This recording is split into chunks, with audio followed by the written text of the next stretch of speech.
Well, thank you everyone for joining us today. So this is the next part in our series of webinars. Today we're going to be having Dr. Nadia Navri Tyndall. She's going to be speaking on native edible plants. And then we're going to have Margot McMillan speak about her farm and how she incorporates uh, wild plants into her farming there. I'm your host of the webinar today, Tony Spare. I'm the program associate for specialty crops under Dr. Nadia. And so after we get through the two lectures, we'll have a Q&A at the end. So feel free to put questions in the chat, but we'll address them at the end of the chat. And yeah, I'm just always excited to hear Dr. Nadia talk, and I'm gonna throw it on over to her. So.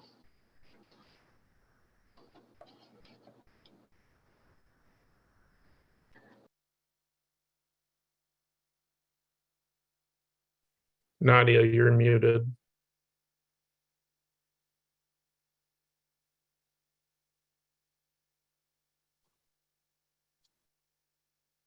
I'm sorry, there we go. Thank you, Tony, for the introduction. And today we're gonna talk about native edibles as specialty crops. And I will focus on some of the plants that we have some experience working with here at Lincoln.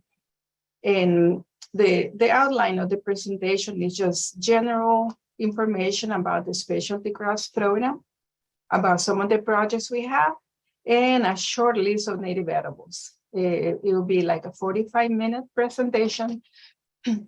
So it was impossible to talk too much in 45 minutes. As a disclaimer, I just want to be sure that you know your plants before you eat them. And as with many foods, there's a potential for allergic reactions. I know Mark is going to talk a little more about that. So the specialty crops program here at Lincoln University, we are located in Jefferson City.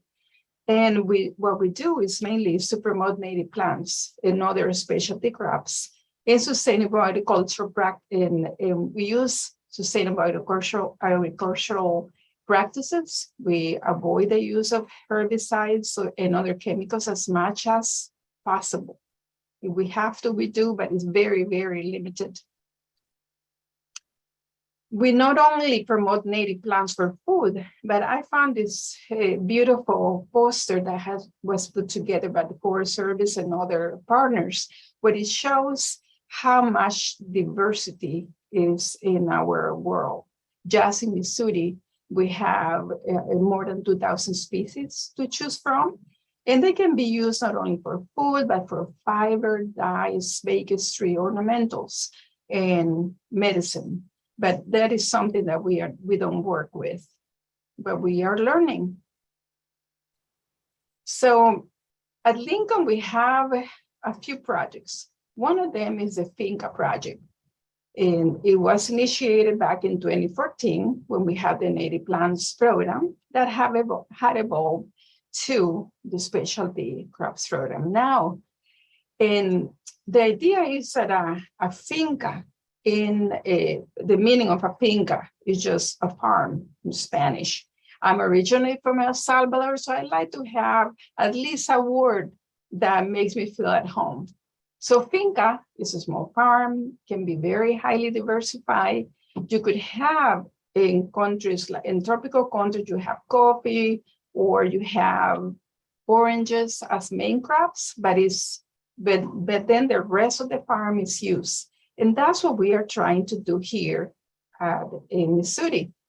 We have one that we call the Finca Eco Farm on campus, where we have one of the main crops being wild plants. And I will talk more about it. This is a diagram of the finca on campus. Everyone is welcome to come. We're going to have a finca tour coming soon. And we'll talk about it at the end of the presentation.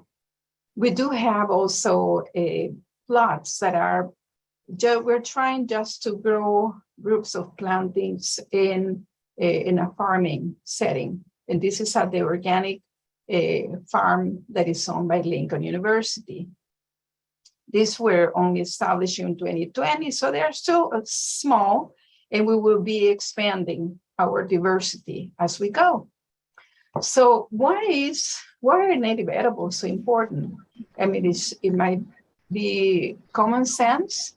Many of the native plants are very resilient. They're adapted to extreme weather conditions as we're experimenting now. We're being exposed to those, like these heat waves. You gotta share your screen. Nobody can see it.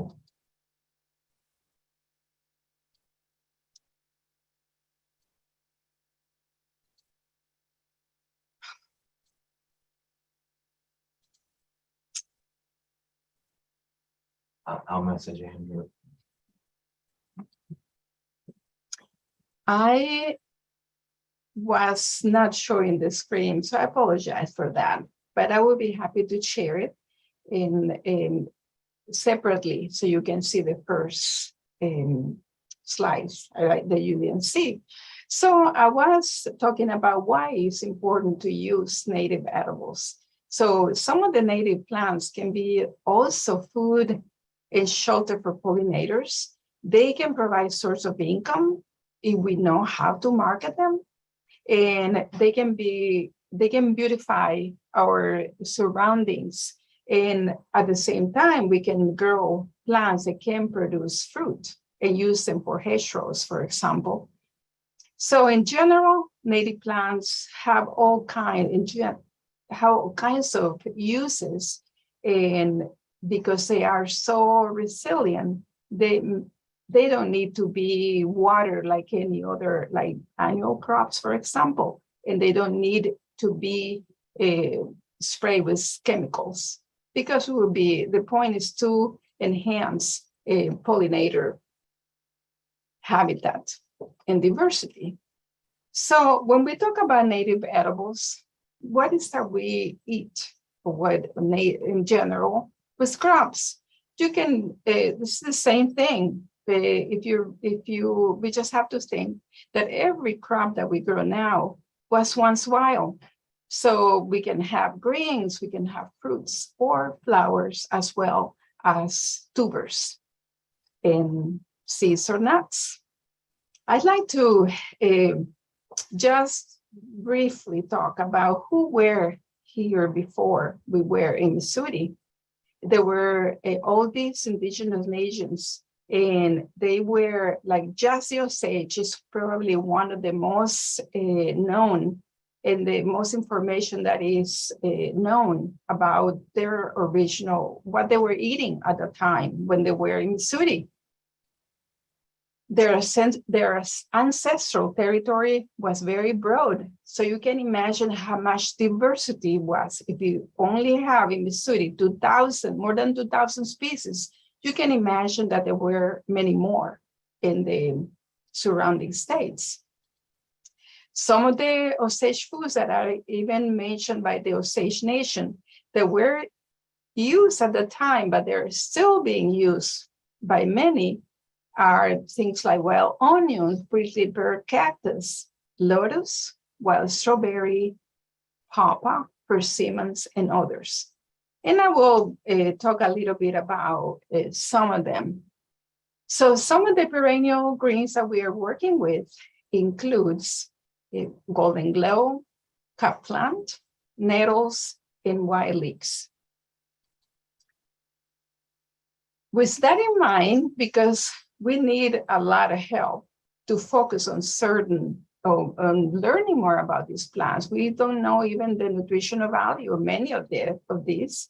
So we got a grant from the Missouri Department of Agriculture, and the goal is to increase cultivation and consumption of native perennial greens in Missouri.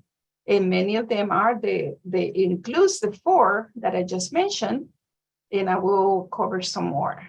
And right now we are collaborating with small farmers, gardeners, landscapers, and restaurant owners. And we hope we're gonna open this project to all. If anyone is listening today that would be interested in being part of this project, please let me know.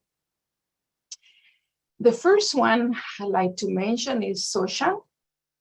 This is perennial green in the sunflower family, grows well in woodland areas, and is by the Cherokee, for example, use the leaves either fresh or dry, and the shoots are eaten as well as the leaves. And that's what we have been doing, testing and creating recipes with them. And so when do you harvest these greens? That's usually better to do it in the spring and or later in the fall. But we want to, especially this plant, we want to promote it among any farmers that would be interested in increasing diversity in their farms. Or it could be just a garden where you can grow, and we need to get some information about production. And that's part of what we'll be doing. And here's just to show you how they look in the spring. Here's my husband helping to gather some of the leaves. So how do you preserve golden glow? Either you dry them or you freeze them without blanching. But I found that it's really much easier and it uses less space by blanching them and freezing them for later use. You can use them for recipes calling for spinach. Golden glow can be prepared with in any dishes calling for spinach. Like this one is a casserole that I have, and I'll be happy to share the recipe to those of you who are listening. I can send it by email. So the next plant we have been extensively studied is rams or white leeks. We have these ones established back before 2017, but we have to get started again. And now we have them growing in the finca, and you can see them early in the spring. The leaves can be eaten fresh or dry, and we're encouraged to just harvest the leaves so the plant is not destroyed. This is how a natural stand of rams. This is in Colombia. They grow in woodlands and they do tolerate shade, but they do need good drainage. So they cannot grow well in too moist areas. They need good drainage. But we have to be careful that because these plants are available and people are allowed to harvest them in many places, they can be depleted to death. And in order to avoid that is what we have been growing them in different locations. And I give you some examples just to show you their life cycle. I think this is a very, very interesting plant. You can make money out of it. You have to be patient because in order to establish a population, you might need up to 7 years. But I always say, how many years do you wait for a fruit to produce? So similarly, this is a perennial crop. If you don't harvest the bulbs, they can spread easily. So this is how they look in early March. Then leaves show in mid-March. They are ephemeral, which means that they only stay green for up to 6 weeks. So it's a very short period. And later, by the 3rd week of May, they senesce or they wilt, the leaves disappear, but what I call the white leek scape, similar to garlic, it shows in May. And here is how it looks. They're beautiful flowers. I was observing some in my yard.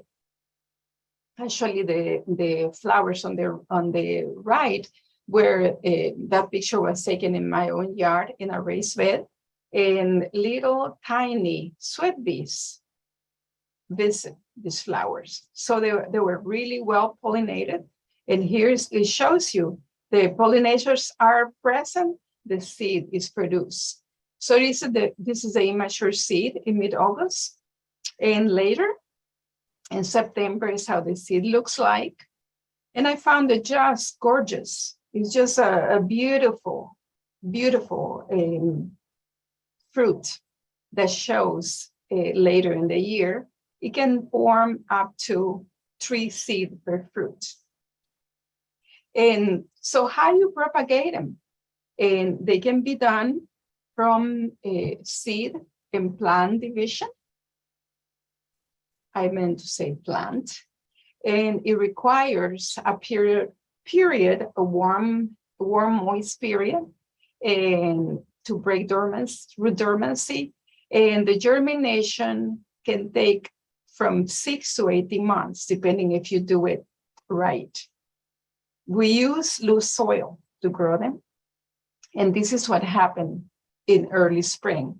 We had tried with another member of the Specialty Crops program, Sue Bartlett, to grow them in 6 months. But so far, we have only been successful in waiting for 18 months. But germination is just amazing. You forget about the plant, you almost forget that you have something growing there, and they just show up in the spring. From seed to maturity, it takes about 7 years, is what I was talking about at the beginning. It's how long you want to wait to be able to harvest it.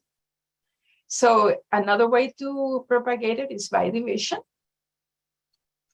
And then you can plant it in raised beds, like we have done it just to avoid foraging, or if you don't want to deplete the populations in the wild, you can do it in raised beds.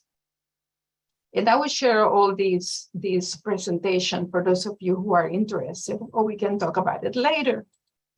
And this is how their raised beds look like in early spring. This is it was at Lincoln in one of the sites. Now we move these raised beds to the finca. And we were lucky to have access to a composting raised bed mix that is really nice. That is really nice and fluffy and nutritious for the plants. And we bought it from the San Luis Composting Company. That was if you want to do it in raised beds, but if you want to plant directly in the wild, you can find a good, rich soil and see what I was talking about, with an area with good drainage, but good soil. And then you can plant them. We did this at Prairie Conservation Area. And this is the same stand in 2020, 2 years later. And this is how they look this year. And they were the seed was, they produced a lot of seed this year. So this is a way that you can do it in your own woods. The price of rams can go from $10 to $17. We visited North Carolina with Sue, and we found that it is very common. But unfortunately, as you can see on the right, people harvested in a terrible way that it decreases the value. And also they just get everything out of a stand. So depending how you prepare your plants is how the price will be. And again, this is an edible plant. You can use the bulbs, but it's still we encourage to harvest the leaves only, unless you have a very well-established stand. Other members of the allium group or genus is meadow garlic. It grows, it produces flowers early in the spring, and you can use the flowers as the leaves. And then we have fall glade or prairie onion that is also edible. You can use a whole plant, but what we use is mainly the flowers, and we use it in salads. We have grown it with in cover crops, and it does really well.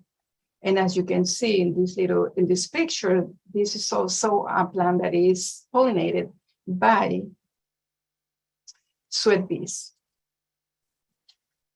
Another plant that we have grown, we haven't done much. There's a lot of work already being done with this plant, singing nettle. I'm sure that many of you have tried it. It's usually used for teas, but I just love to eat it as a green. And you can harvest it early in the spring, like the previous two, but you can also encourage more girls and keep harvesting. Margot would talk a little more about what she does with hers. And another nettle that we have that is native, the previous one is some consider it native, some non-native. But wood nettle is actually a native species that is, you can use them for the same purposes. Harvest the leaves, you can use them for tea, and also use them in recipes calling for spinach. Now, some of the fruits that we have at the finca and in other locations on campus and also at Basby Farm are wild plums. We thought that we just had one species. No, we do have 3 species, but we might have more than we thought. So we are in the process of identifying some of the fruits that we're growing. They were really very productive this year. We have 5 species in Missouri, but again, this is sometimes usually people refer to a wild plum like Prunus americana, but it's actually just 1 of 5. So management for wild plums. Here is Sue pruning some of the wild plums early in the spring. And that reminds me to mention that we plan to have a class about wild plum management, because we had some people visiting. Every time that they come to the finca, people want to know what we can do to make our wild plums more productive. So she prunes, and then mulch is added to be protected. These ones are actually right next to Allen Hall, our office building of Cooperative Extension. And we have naturally the wild plums form thickets, but if you do the management, then you can end up with a nice looking and open crown plums. And you can, some of ours have only 1 stem, but others up to 3. And that's that can be discussed during the class that we're planning to have in the spring. So wild plum harvest time, like this year was kind of early for us. It started in late July, usually it's August, September. This time was July. And we ended in September, and it was just amazing the number of fruits that we had. And like with many fruits, there are good years and there are bad years. For us, this was an excellent year. Just last year, we only have 6 trees out of 13 that we managed, and we got about 100 pounds from the previous 2 years, 2020, 2021. But this year we got more than 300. And we shared it also with our wildlife, some groundhogs, deer that come once in a while, and little chipmunks.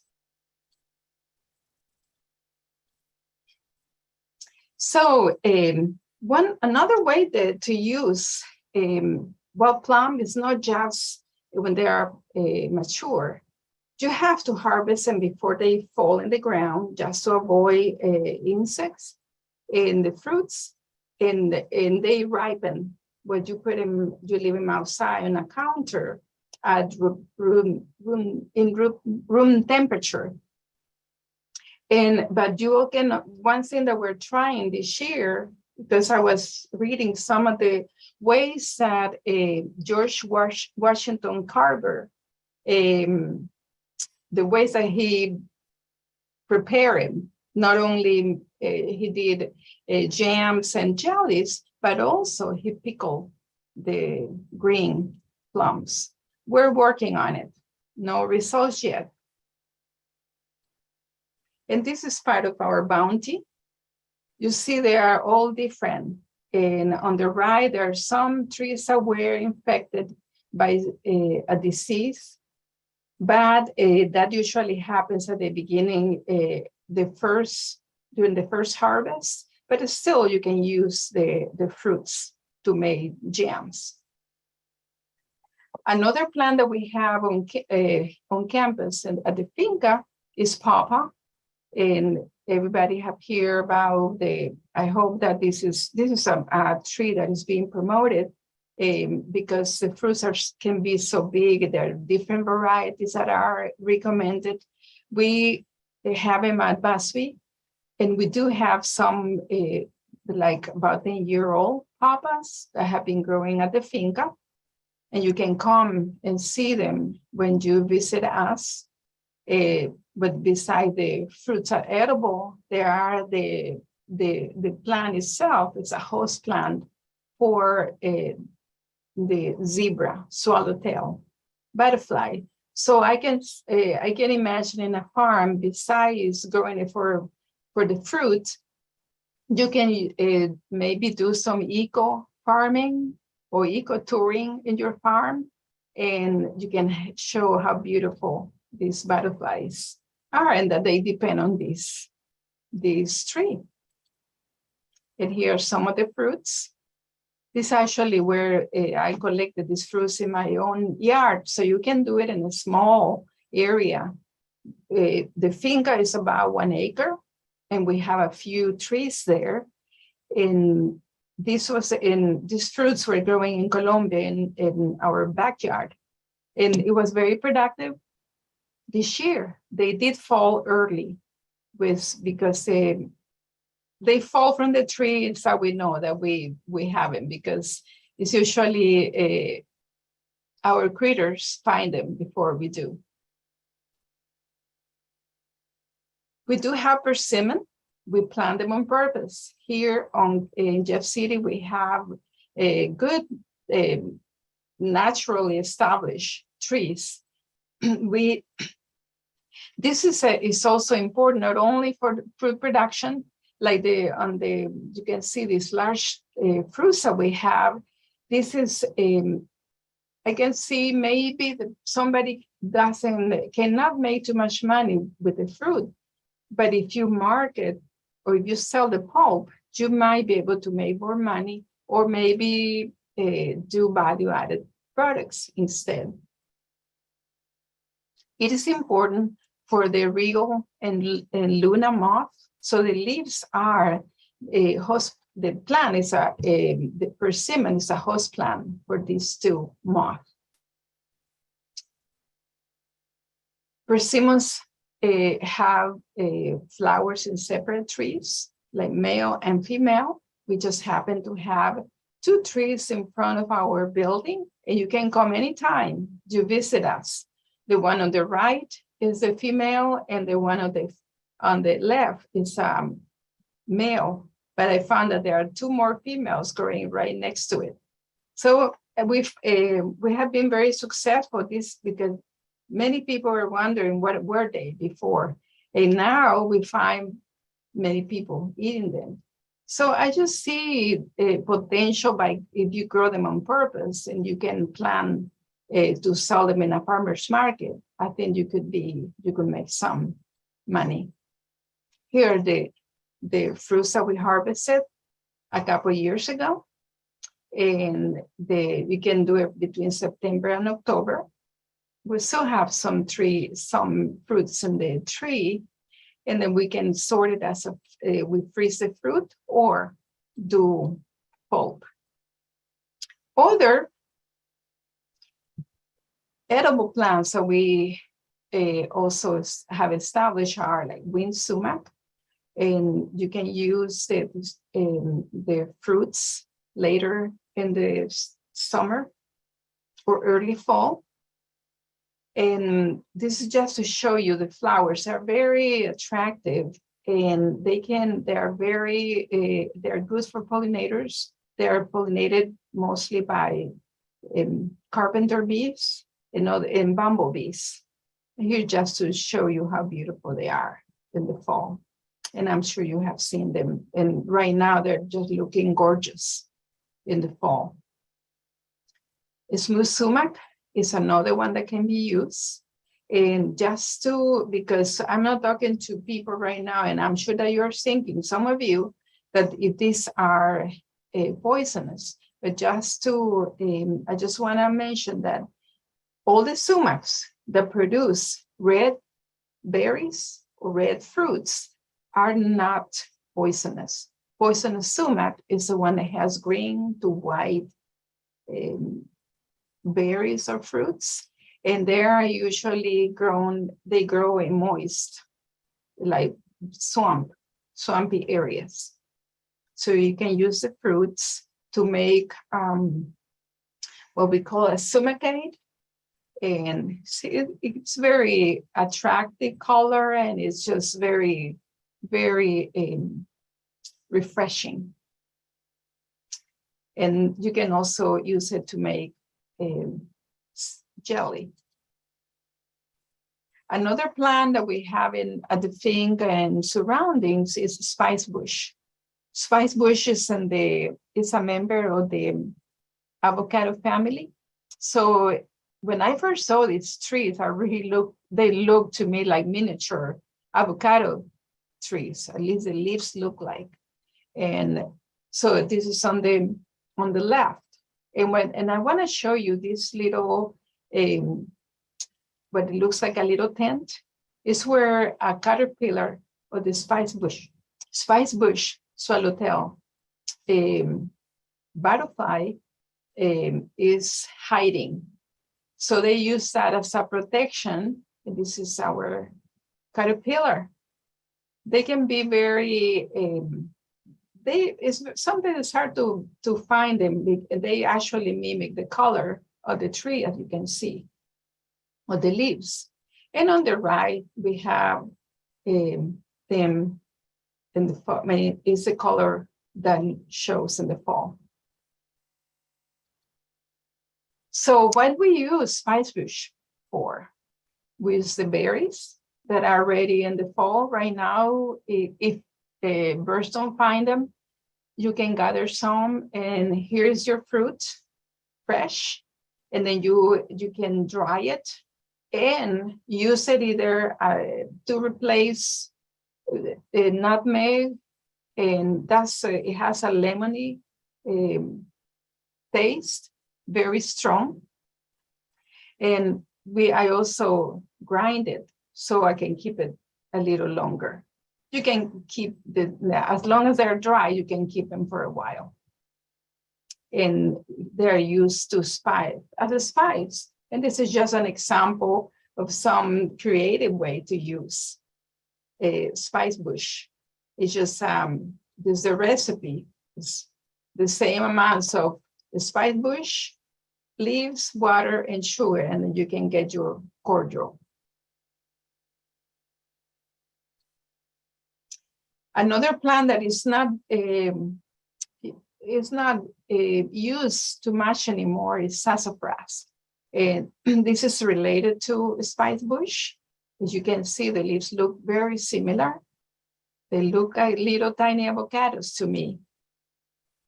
And some of you probably tried them before, and so you can do it. You can harvest the roots to prepare your own tea. And I hear stories of people selling them when they were little. They will sell the root to their neighbors. And I say, why don't do it now? I found the sassafras being sold in Mennonite bulk stores, and it's pretty expensive.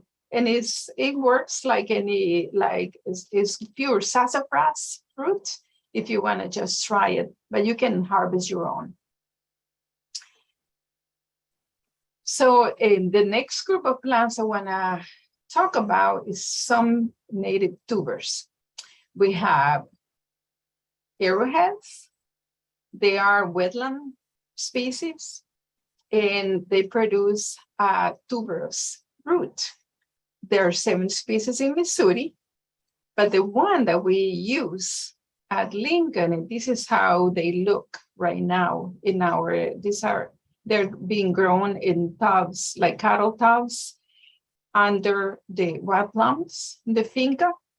We have done it this is our 3rd year, and we are trying different sources of soil and compost. This year we're testing biochar, and we'll be harvesting pretty soon. Hopefully next year we can show some of our harvest if you come to see us. The arrowhead tubers are called wapato. It's just an Indian name. It is also called dark potato. And just as an example, what Native Americans do with them, the Chippewa use them as potatoes, either dry or boiled, or roasted. This plant blooms in late summer. We're working with our colleague, Jim Wetzel. He's working with some students we're testing different ways to induce higher tuber production. And hopefully by the end of the year, we will know more about these plants after we harvest ours. This is how they look like early in the summer. And this is how the tubers look at the end. And you can harvest them in the fall now, probably. But we have done it in between November and January, depending on how busy we are. And as long as they stay in water, they are stored really well. And so far we had per tub, we produce an average of 38, and from 24 to 50. And the tuber diameter can go from 2 centimeters or 0.8 inches to 1.2 inches. So they are a little, they can be used for food and replace, like this one I'm showing here is probably one of the largest that I got last year. Another one I want to mention because it's available everywhere. And not everywhere, but sometimes I see people trying to get rid of them because they can be aggressive, very aggressive in ponds. And I say, why not using them? Native Americans use them. They call it yonkaping, and the Chinese use a different species. The leaves are used to wrap foods, and you can eat the seed or the tuberous roots. And this is how they look. This picture was taken by an Osage person, and this is native lotus, similar to the Chinese lotus that you find in stores. And I say, they're pretty expensive. Why not doing it if you have an abundance of these? And now is the time to harvest them, same as arrowhead. Another tuber that we use is one from the groundnut. This is a native legume. It is a nitrogen fixing plant, so it grows really well, can be very aggressive. And that is one characteristic of several of the plants that I'm talking about today, because that's important for them to be aggressive. So you can harvest them and you can control their growth. So groundnut is one of them. I would encourage not to plant them in raised beds. I would put them away from a garden. And so the seeds and tubers are edible. And the Cherokee use uncooked seeds. They use them as beans. And the roots, they definitely you can use them instead of potatoes. And this is our harvest. Last year, we haven't really measured the amounts that we're getting, but we hope to do it if anybody's interested in doing it, we'll be able to provide some of these tubers so you can start your own. You can help us measure production and see how small they can be, but they can be like a small potato. And this is how the root develops. It's almost like a series of necklaces from the main tuber. And this is how you can start plants easily from tubers. And on the left, I'm just showing the nodules, nitrogen, that are formed by rhizobacteria. So this is a plant that could be used to enhance your soil. It grows in moist woodlands and in bottomland thickets. I've seen it growing right next to wetlands, but we grow them in beds at the finca, and they do really well. Harvest can be done in the fall or winter. This one, we haven't tried it yet, but we know that the tubers are edible. We're growing them now. We hope to try them next year. And I just want to mention sunchoke, because many people, every time I talk about sunchokes, people complain about being too aggressive. But I think that if people think in terms of growing it for food or as a crop, then it won't be that invasive. It's good. It would be good. It is very rich in iron, potassium, and inulin.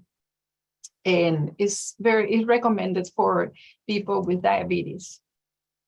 So again, it's very aggressive, and you can harvest it right now, similar to groundnut in the fall and winter.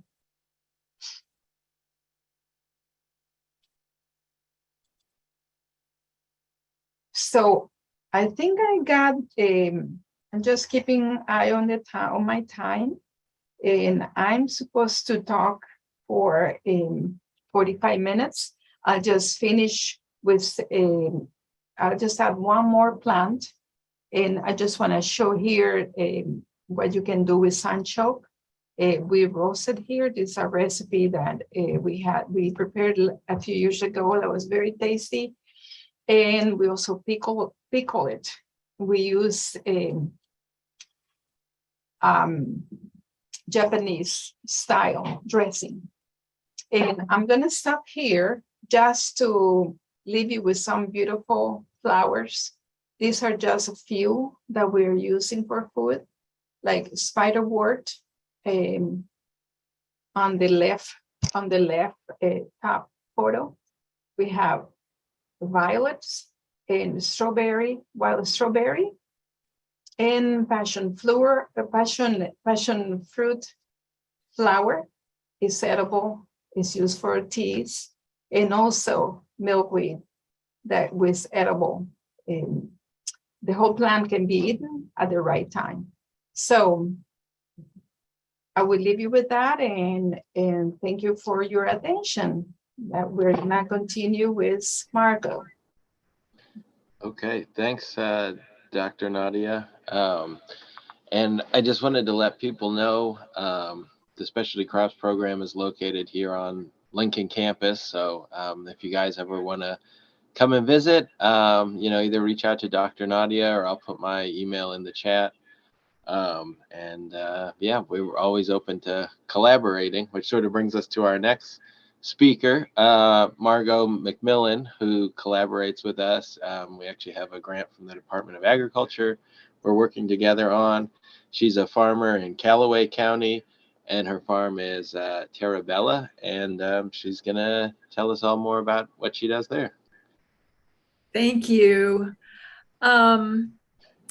Well, yes, my farm is Terabella Farm, and we grow for restaurants. My farmer is Walker Claridge, who owns the Broadway Brewery in Columbia.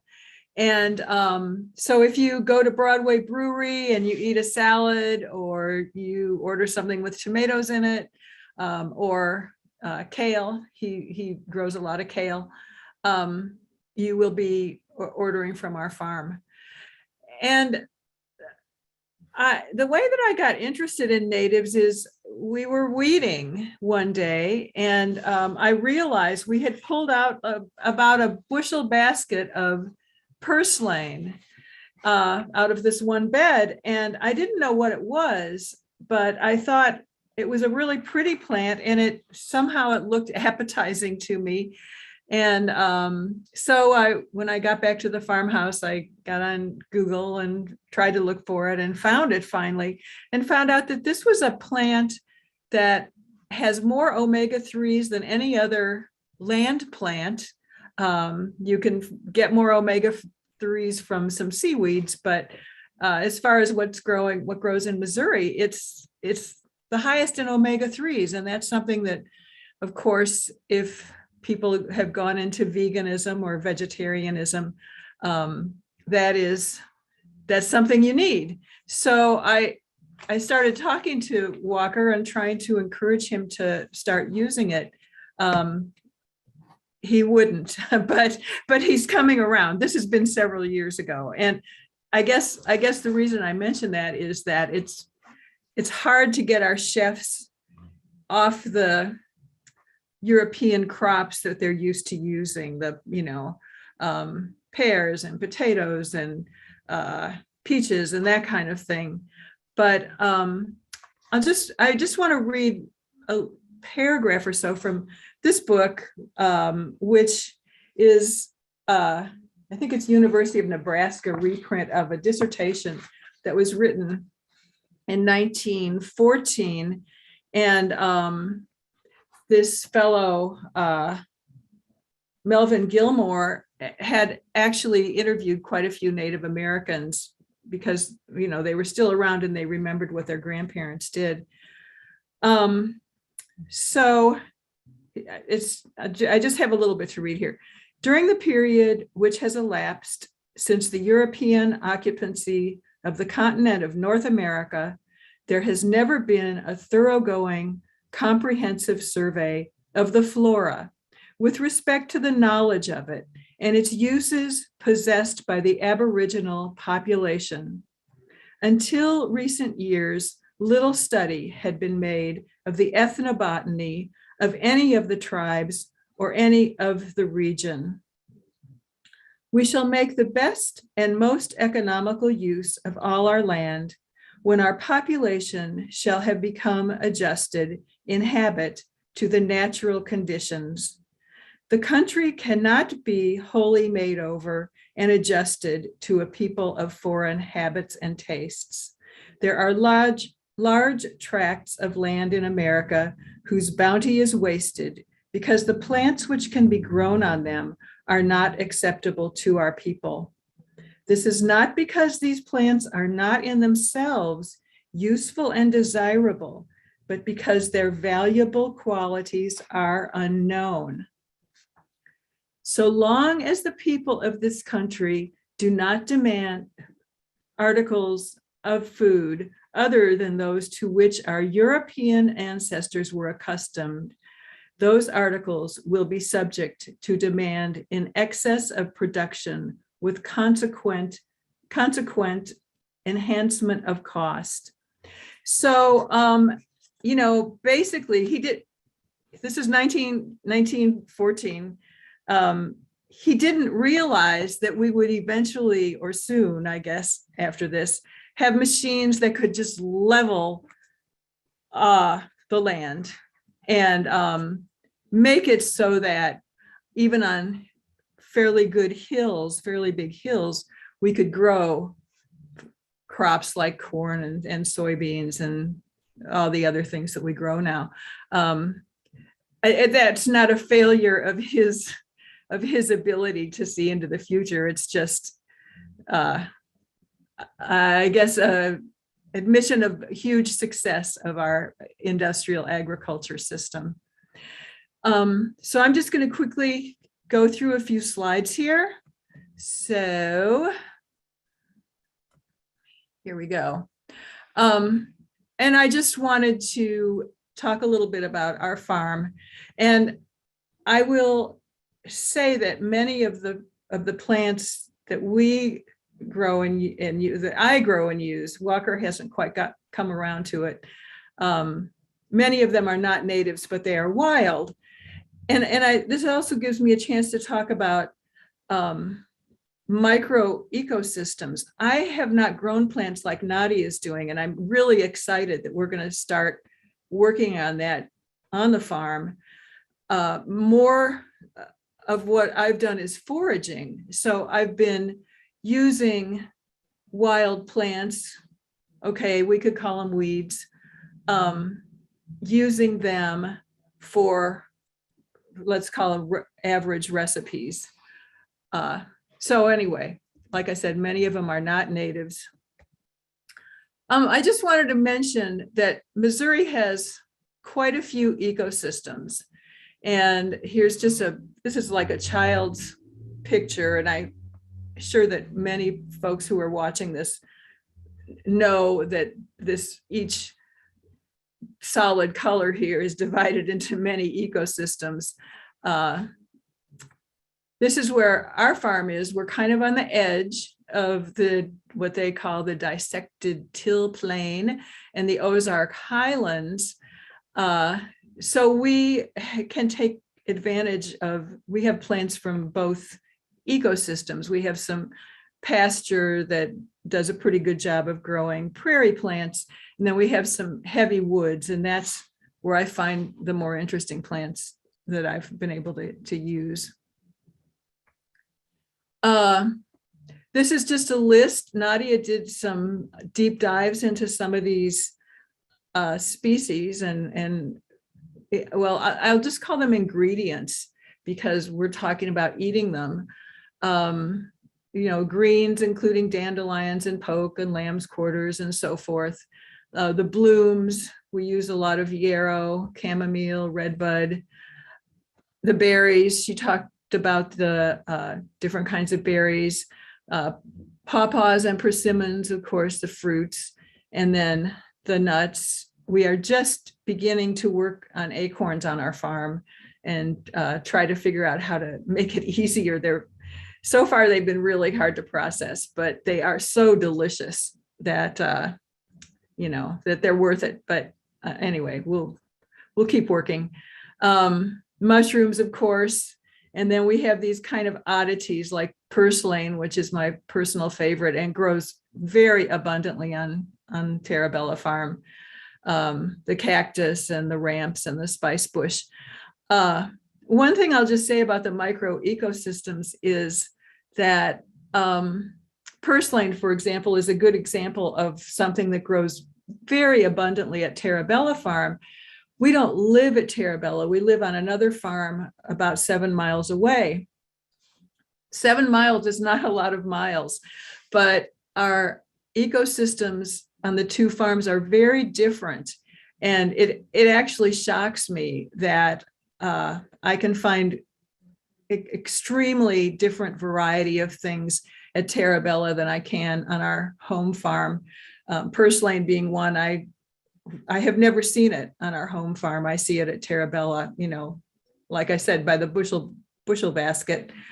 I could talk about many plants that we find at Terabella that we don't find it at the other place, or vice versa. So anyway, that's just kind of a list of what we have in Callaway, and your list could be very different than that. But I always want to be cautionary because we have occasionally had interns on our farm who we have introduced to foraging without realizing how little experience they had of watching plants. And so I always want to be sure that people understand you really do need to know what you're picking. These are just three that are very similar: yarrow, Queen Anne's lace, and water hemlock. And yarrow is something, I think I said at the beginning, I use the yarrow seeds a lot, just sort of as a spice, they're very flavorful. We use yarrow for tea and that kind of thing also. So they're edible. The Queen Anne's lace is more or less decorative. It's very fun to have. It blooms at a great time, and they're huge, big, cool looking blossoms. That's a really fun decorative plant. Water hemlock is, hemlock. It's extremely poisonous. So you have to know what you're looking for. This is another plant called white snakeroot, which is also extremely similar to the first three. And I did not know until I started working on this project that this plant is poisonous to cattle, and it killed many settlers who drank milk from cows that had consumed the plant. It is estimated that in the early 1800s, in parts of Ohio and Indiana, up to half of all fatalities were caused by milk sickness. And one victim was Abraham Lincoln's mother. Now, snakeroot blooms kind of late. It actually just was killed by frost in the last week or so at our house anyway. I always really enjoyed it because it came out late like that. But now that I realize how poisonous it is, and we do have cattle, I'm going to start, cutting it and pulling it up and burning it. There are plants that you just don't want to, that you don't want to risk it with. And this is one of them for me, just because of our cattle and, that kind of thing. So the kind of things you need to know before you pick is where the plant grows, if it's a prairie plant, if it's a wetland plant, if it's a forest plant. And these are just some characteristics that people can benefit from, maybe how tall the plant grows. And this yarrow is about 10 to 18 inches. Queen Anne's lace is taller than that. Water hemlock is taller yet. And snakeroot is kind of in between. And then you want to learn the shape of the foliage and when it blooms, if it's a spring or an early summer. All of these plants that I just talked about, those four plants, have separate blooming times. So in that way, it's maybe easier to figure out which one you're looking at. But I would say for anybody who's decided to go foraging, to really go with an experienced forager before you just go off on your own. And this is a little bit more of that safety first. One of the things we do on our farm when we go foraging is if we aren't just darn sure that we know what we're looking at, we tell people to separate the new thing that we found, and we'll look it up when we get back to the farmhouse. I think probably a lot of people can do that online. It happens that our woods don't have a good accessible Wi-Fi signal. And don't consume them raw. Be sure when you get back to the house to rinse them, because there might be agricultural spraying. Now, that's one thing that I really want to emphasize. If you're foraging in a park or some place like that, or even private land, to be sure that you know how that land has been treated, so that you're not substituting, something that you think is really healthy. A wild plant should be very healthy. Well, maybe someone just sprayed it with Roundup because they wanted to kill it. So be sure that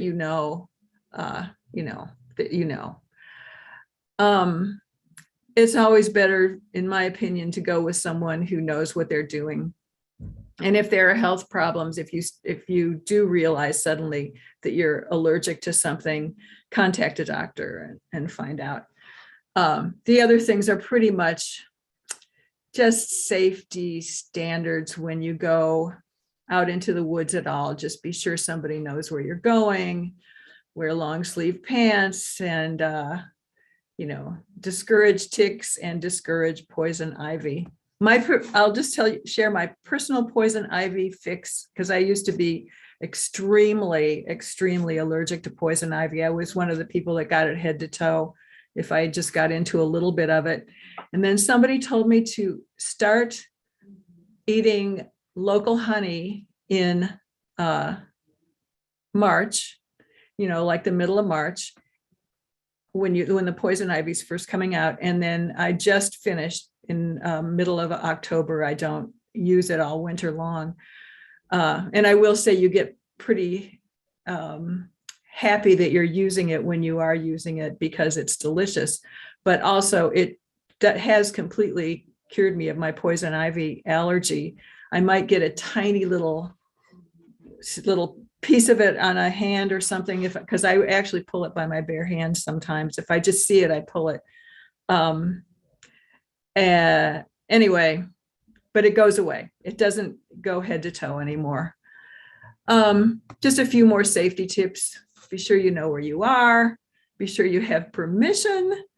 Don't forage in places where chemicals have been used or where car exhaust has polluted the vegetation. If you see that some plants are unhealthy or are dying, I would go somewhere else. I always give foragers on my place, intern people, a compass and show them how to use it, because on my place, if you're in the woods, if you walk north, you will soon be in the cattle pasture and you can see where you are. And if you walk south, you'll be at the creek and you can follow the creek and figure out where you are. But if you're in the middle of the woods and you can't figure out what's south and what's north and what's east and west, you can be in trouble. Remember your cell phone, even though you might not be able to use it. It's interesting to me that public land, the rules are different. And I can't remember which of these organizations has which rules. So I'll just tell you that Department of Conservation, Department of Natural Resources, and Mark Twain Forest all have different rules. One of them, I think it's conservation, but I'm not sure, says, yes, you can forage and take whatever you want. DNR has limits on things. And Mark Twain Forest, I'm not sure what. I think Mark Twain Forest is just leave it, don't take it. But you would want to check with those organizations if you're going to forage on their land. Yeah, don't stay after dark. It's real easy to get tripped up. And I think Nadia mentioned, when you are foraging or when you are harvesting, if you want your group of plants to thrive, just take this slideshow says a quarter. That seems reasonable to me. I realized this year, actually, for the first time, that we had 3 people foraging in the same area, and one of them took a quarter. We were going after chanterelle mushrooms, actually. And then somebody else came through and she took a quarter, and then another person came through, not realizing that each other had been there.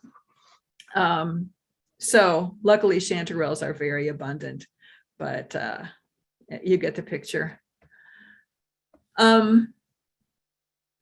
I always want to just mention that if you're thinking of these plants as potential ingredients, don't turn your nose up at one because you think that the other one is better.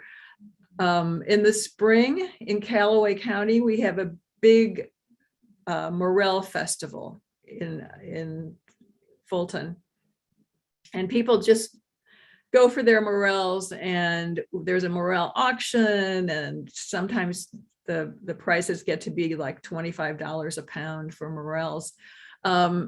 I will just tell you that when you go into the house with your stash of morels and you're going to fry them up for dinner, don't stop before you pull a few dandelion heads and fry those at the same time and the same way, because they are delicious. And I actually have had people tell me, and I am one of those people that says the dandelions are actually better than the morels.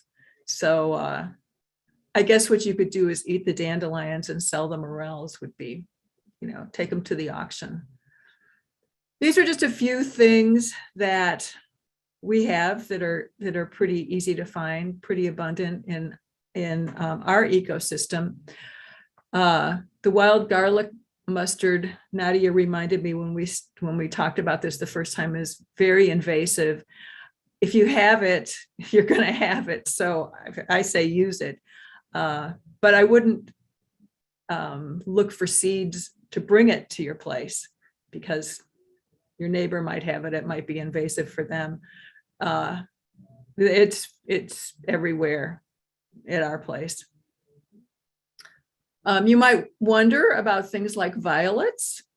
This is a candied violet. I just made this slide because I think people don't know what to do with blossoms. And besides using them to sprinkle onto cream cheese on a cracker, that's how my favorite way to use yarrow blossoms, or to sprinkle them over ice cream, which is my favorite way to use redbud blossoms. You can also candy them, and there's ever so many recipes on the internet, of course, wouldn't there be? These, I think Nadia's talked about most of these plants pretty thoroughly, but I'll just mention that these are all wonderful greens. Lamb's quarters is especially precious to me because it's good really all season. And I'll even use lamb's quarter buds, even though I know that the plant is kind of past its prime by the time it actually blooms, but it's very usable. Nettles, you might be able to see on that close-up that nettles have little spines, and they are very prickly. I have not found the pair of gloves that will resist nettles, or the pair of pants that will resist nettles. My workers, we're always excited to go to the woods because it's nice and cool, and it's beautiful, and it's out of the greenhouse or the beds of plants that we are in otherwise. But the nettles are very prickly and uncomfortable. So once people have done nettles for a while, they're done with it. I will say that when you stop being in the nettles, if you've harvested for half an hour in nettles or 15 minutes or whatever, and you leave, the stinging goes away very quickly. So it's not like a poison ivy or a wasp or something. Purslane, I think I mentioned, is my favorite. And I have had people, I used to sell at the farmer's market in Fulton, and I would take purslane, and a few adventurous people would buy it. And one person said, "Oh, I've got to have this in my garden." So, I kind of laughed to myself, that thinking how ridiculous, this person's going to buy a weed from me. But I harvested some for her, or potted it up for her. It's very easy to pot up, and took it to her. And the next week she came back to my booth and said, "Yeah, I'll take that. But you know what? I was taking a walk and I found purslane growing up in the cracks of the sidewalk." So it's pretty common. There is a plant that looks a little bit like purslane. It's much flatter, and once you know purslane's a succulent. You won't mix it up with this other plant, but anyway, it's another, you have to be sure what you're going after. These are just some berries, and this year we used a lot of mulberries, and we had a really good mulberry harvest, and just really enjoyed the mulberries. We always enjoy the ground cherries. The fellow who works for me, his name is Don. He swears there are two kinds of ground cherries. One he calls clammy ground cherries, and I don't think he has a name for the other one, except he just doesn't like them. So he can tell the difference. I can't really tell the difference. I can tell you the difference between a ripe ground cherry and an unripe ground cherry, but Don is very fussy about which kind of ground cherry he gets. But the rest of them, you all probably know, gooseberries and blackberries. And there's our ground cherries.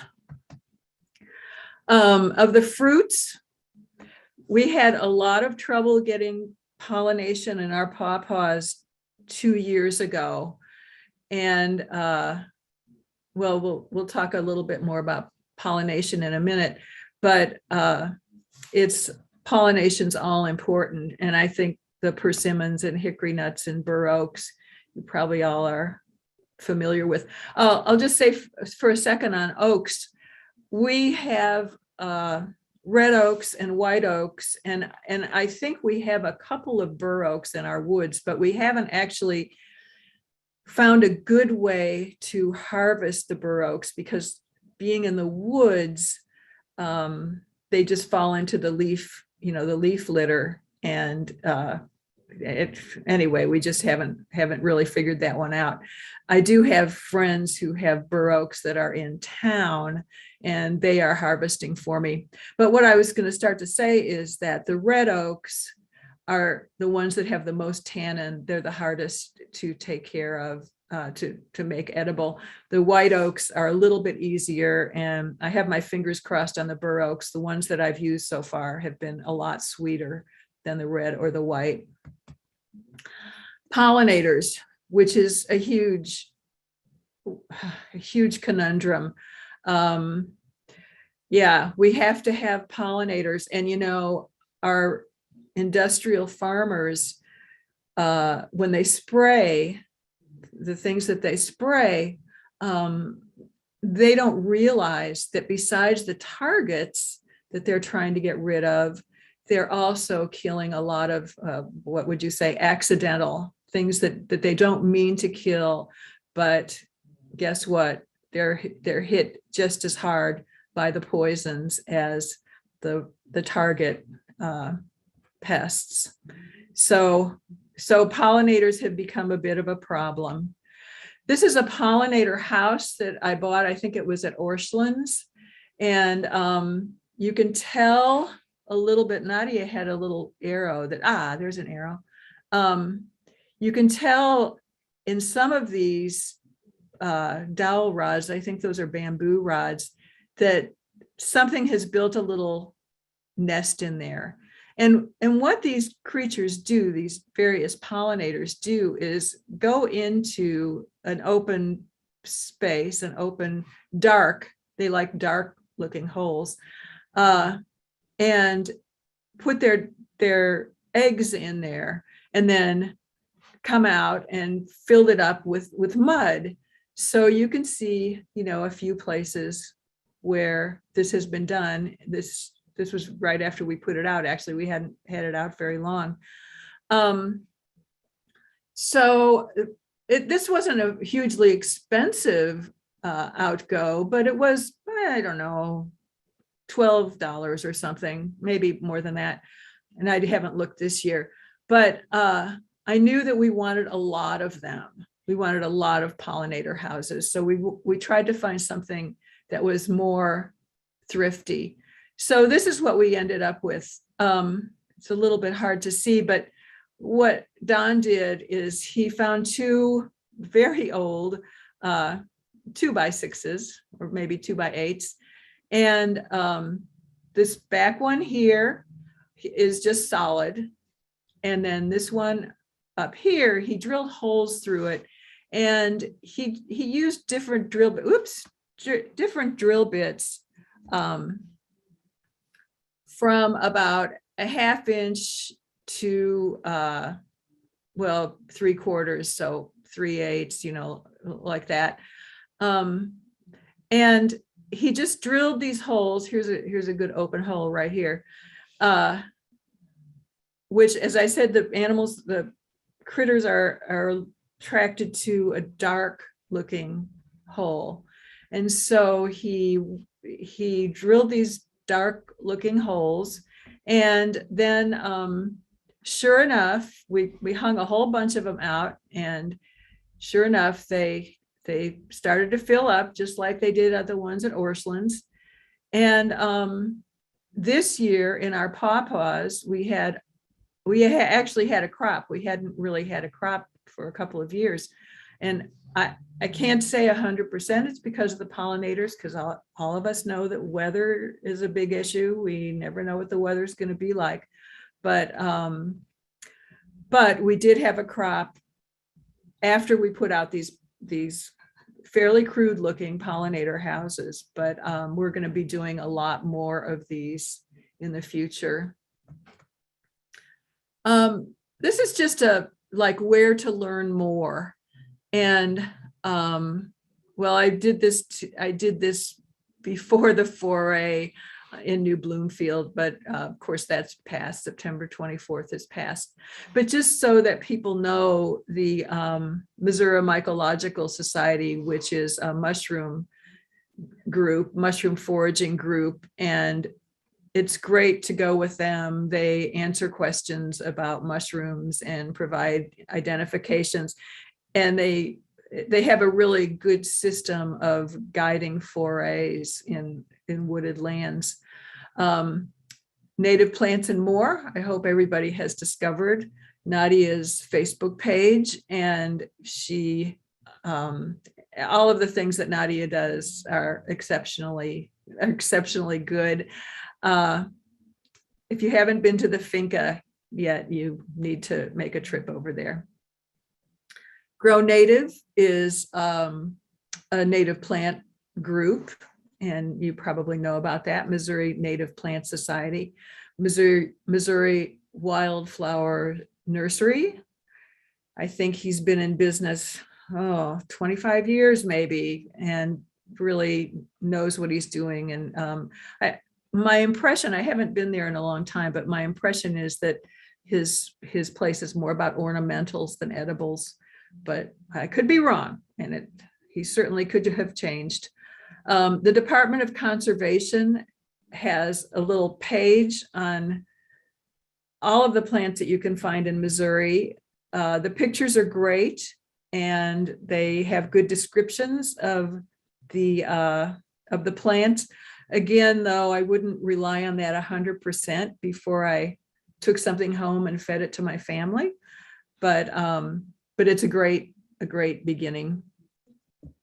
I just wanted to say that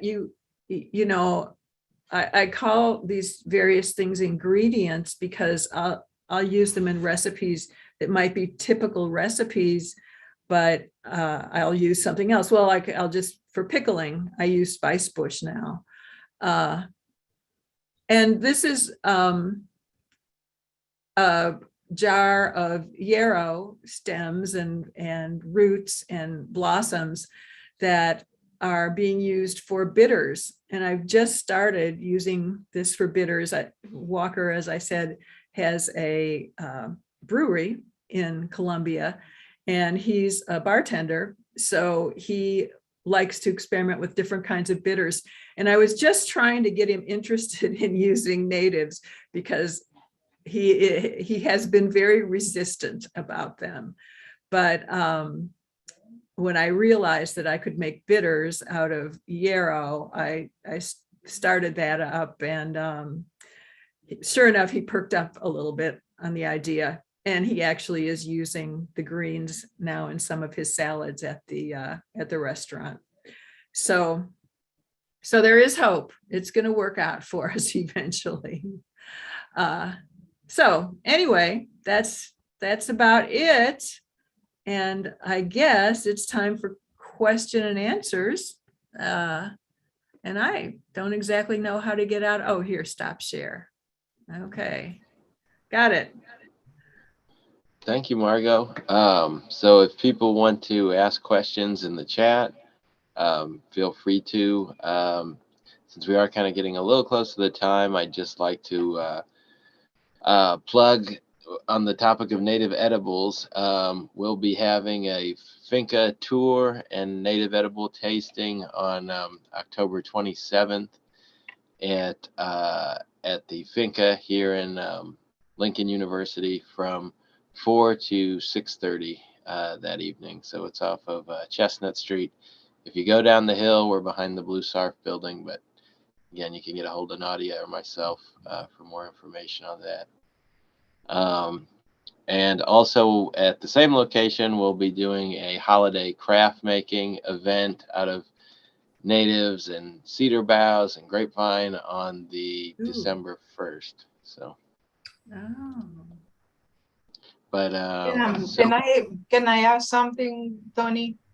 Sure, yeah. I didn't finish I have just in my presentation, I had a list of references that I'd be happy to share with people. I will send it by email. And there are a few books that I want to share information with everyone. And there is a book that I have that is called Native Plant Agriculture. That is perfect because it just fits exactly what Margot just talked about. We have to be concerned about pollinators, but also we can also use plants for food and for other purposes. But it's just a really nice book, and I would share that information. Excellent. Okay, so we do have a question from Adrian Hunter Green. He says, what is the best environment to grow pawpaws? And that is, I will talk about our experience, and then Margot can say if she has them in her farms. And at Lincoln, we have them in open areas as well as in shaded. Naturally, they grow in woodlands, but they're not very productive. And there are different, I mentioned that there are different varieties now, or selections of the same species that can do better in the sun, and they can be more productive. And I see that Adrian asked a question, and it's something that I would love to do, and maybe give a talk about, or if you have a place in the Woodhill, we'll do it, Adrian. So what about you, Margot? What's your experience with pawpaws? We had a forester that works on our farm, and he told me that we have about 2,000 pawpaw trees in our woods. So I think, and we do not have any in any non-wooded spot. So I think that's the native place. They are occasionally very productive. It depends on the year. And like I said, I think it depends on the pollinators. That's why I want to put a lot more pollinator houses out. We bought this place in '99, and there were a lot more productive pawpaws. The trees were a lot more productive then. In fact, neighbors would come and ask us if they could go in and harvest our pawpaws, and we would, of course, we'd say yes, because we didn't know that they were worth anything. But I do want to try some in the sun, like Nadia was talking about, in the open spaces. I saw a piece, I guess it was in the Missouri Conservationist, about the champion pawpaw of 2022, and it was 10 ounces, 10 plus ounces. So immediately, of course, I took all my pawpaws and weighed them because I had to find out how we stacked up. And ours were all about 8 ounces. So so he beat us by a couple of ounces. But my point is, I think we still have a whole lot to learn about pawpaws. Mhm. And the ones we have on campus are not that productive, but they were not maintained for 3 years. So we are hoping that next year they are improving, but it might be that we have problems with the right pollinators. And I think I just think a lot of it has to do with pollinators. And there's apparently several different creatures that pollinate pawpaws, but they're all real little bitty like beetles and things. And so anyway, we've got a lot to learn about pawpaws. And there is a question, Tony, I don't know if it's regarding produce, but we are not, I don't know if Marco would like to answer that question. Oh, I didn't Is that see it. something? So Margot, I don't know if that's your wheelhouse. So Demetrius Moore asks, I'd love to have more information on properly cleaning produce and how to detect chemical damage on plants and produce. I would like to also. I will just tell you that what we do with our place is we have tubs that we fill with water, and the first tub has a little bit of chlorine in it. And then we wash in that tub, and then we move to another tub and wash. One thing about chemical damage is if you have been hit with chemicals, you've been hit with chemicals. In 2017, we had a kill of all of our tomatoes. We knew that it was spray from one of our neighbors. We use no sprays at all. Well, once in a while we use an organic spray, but there's a couple of groups that are there to help you if you have chemical damage. First of all, at the University of Missouri, there is a plant diagnostic lab. I believe it's called. I could certainly help you find that. I can't remember exactly what the name of the group is, but they're very helpful. You can take your damaged plants to MU. The man who works there is brilliant, and he knows everything there is to know about Missouri diseases and sprays and such. And he will tell you what he thinks you've got. He'll put it through the test to confirm what you've got. And if you have had chemical damage, the Department of Agriculture will send an investigator out, and they treat it like CSI. They come with their briefcases and they interview everybody, and they interview people in the neighborhood, and they are pretty awesome. Okay, so looked like Dr. Clement had a question about pests on wild plant. Nadia was saying our wild plum had some problems with it, but we're still kind of figuring that out. I don't know if you guys want to expand on that at all. With the pests, Mm-hmm. it's just we did have a problem with some Mexican plum this year, and we thought that it was caused by a disease. But we have found problems with diseases, and we were working with Dr. Patel, that is gone now. But regarding the pests, we are not sure if they are really either they were present because the disease created the habitat for the pests. So we can work on that, Dr. Clement. We will be very interested in doing some work on pests that might cause problems on my plums. And Dr. Clement is our integrated pest management specialist here on campus. I see another question from Dr. Wetzel. Yeah, so it sounded like he was asking, and I've heard that too, that, flies, people talk about flies being a major source of pollination for pawpaws. But, does anyone know which species are the most important to pollinate pawpaws? We're still learning, but one way to increase biodiversity, flies or wasps or other pollinators in native bees is to create pollinator strips in between the fruit trees, and that's what we are doing at Busby Farm.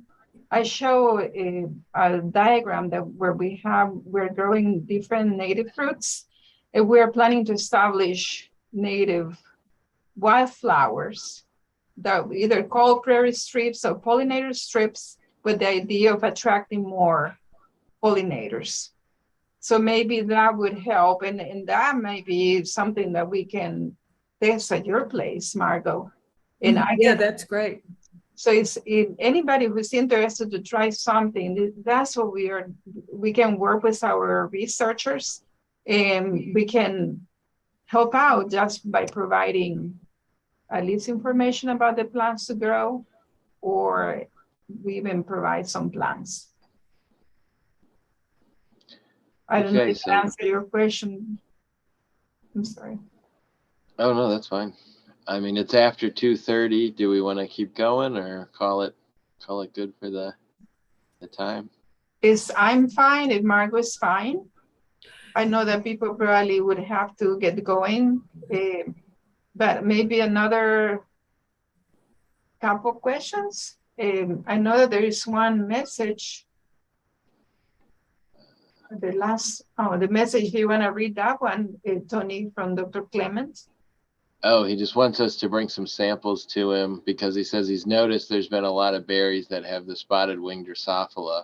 I think that's what we had on our blackberries and raspberries down in the finca too. So yeah, I'm not sure, if they eat it or lay their larvae or how that works. Sorry. Oh no, go ahead. Chris Larson wanted to ask a question. Maybe that would be if you're the moderator. So Sure, yeah. If you want, Chris, you should be able to unmute yourself. Can you hear me? Yes. Hi, Margot. It's good to meet you. I'm Chris Larson. I work with, under Nadia, I work with Tony and Sue. I had a question about Walker. My friend Stephen Carroll is pretty good friends with Walker. We went out to a new place that he had been working on for a new brewery called Native Sons, I believe. And I kind of helped him out at that place a little bit, and I've met Walker a few times.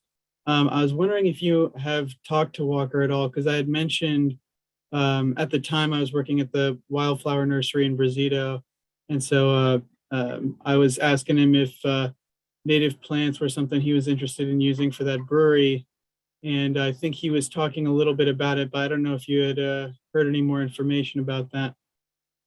That's so interesting. Maybe you're the person that sensitized him to this. If so, thank you so much. Because he kind of moved in the right direction, actually just this year. So I've been working on, Chris, I've been working on him. I can't tell you how many years, probably 8 or 10 years that I've been saying, we're throwing away all this good stuff that we don't know how to use it. Maybe it's good, because I agree that there are some things you don't want in your lettuce. You don't, grasses, yeah, let's get rid of them. But chickweed, purslane, and I'm sure that we could name a few others that are not offensive. Maybe the public just needs to get used to them. I was at a restaurant in New York, and this was, at least 5 years ago. and a pretty nice restaurant in New York. And I ordered a salad and they brought me the salad and it had purslane in it. And I took pictures of it and emailed them to Walker, say, look, they're using purslane in their salad. And this is a classic answer that I've heard from other chefs, but I didn't plant it. It's kind of like, if we didn't plant it, it doesn't count. And what I have said to him many times is, yeah, but it's free and we can use it and it's delicious. And so, Chris, if you're the one who has helped that process move along, I greatly appreciate your help on that. Yeah, I mean, I don't know if I would be skeptical if I was the one that actually changed him, but he did seem interested in the idea when I brought it up about probably around, like, it was sometime last year for sure. But yeah, he did actually seem interested in the idea, I think, with using, I think it was maybe like grasses, like, I don't know if it was blue stem or something like that, for using in like one of his brews, like one of his like beers he was going to brew. But there was some stuff that was growing like kind of in the area we were like looking at when we were talking about it, and I was like, is that looks like this thing or whatever, and he's like, yeah, I think maybe that would be interesting to use or to think about using. So anyway, I just didn't know if you had any conversation with him about the new brewery and if he planned on using like certain, natives in that process. Where do you know where you were? It was up north. It was probably over an hour away. There's like this big house. It's pretty far out in the country. And then there's like this building that's next to it that was going to be the brewery. And we painted the inside. It's sort of like this like hospital green, like very pale green color. Actually, yeah, that is my farm. Oh, That's I'm so sorry. No. That was your farm. It's great that you have detail. It's been a couple of years then when he did that painting and put the casks in, and he's still working on it. So wow. he'd probably welcome you back if you want to come back and do some more. But yeah, that's awesome to hear. Yeah, I'll talk to Steven and see if he ever reaches out for asking for more help to let me know. Yeah. That'd be cool. Yeah. But anyway, thank you so much. I appreciate you answering my question. All right. Oh yeah. Thanks.